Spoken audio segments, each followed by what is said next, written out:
In December 1929, a political earthquake shook southeastern Nigeria, not led by soldiers or politicians, but by thousands of women armed with courage, song, and conviction. It began with a simple confrontation in the town of Oloko. A colonial tax officer ordered a widow named Nwanyerowa to count her livestock for a tax no woman had ever been asked to pay. She refused, and in that moment, a spark was lit.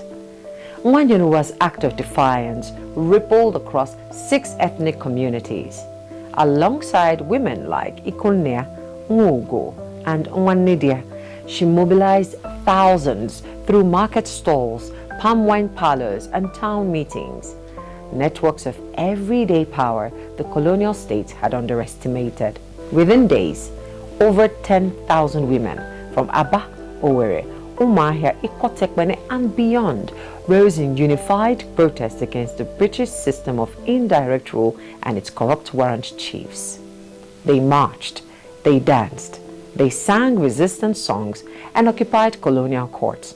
Using a traditional Igbo practice called sitting on a man, they publicly shamed officials through chants and performances, demanding accountability from those in power. But the British responded with force.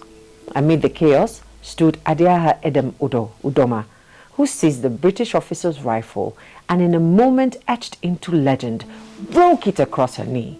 Her fearless act became a lasting symbol of defiance. By the end of the uprising, at least 50 women, including Udo Udoma, were killed and many more wounded. Still, the movement endured. By January 1930, 10 native courts had been shut down or destroyed. The warrant chief system was dismantled. For the first time, women were appointed to native courts, and leadership began to return to local communities.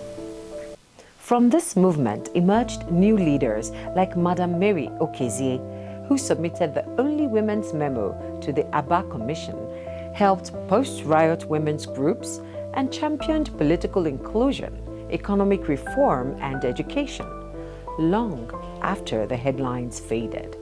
The Aba Women's Riot wasn't just a protest. It was a declaration of voice, of agency, of leadership, led by women like Nwanyerowa and carried forward by reformers like Mary Okezie. It proved that true civic power rises from the ground up.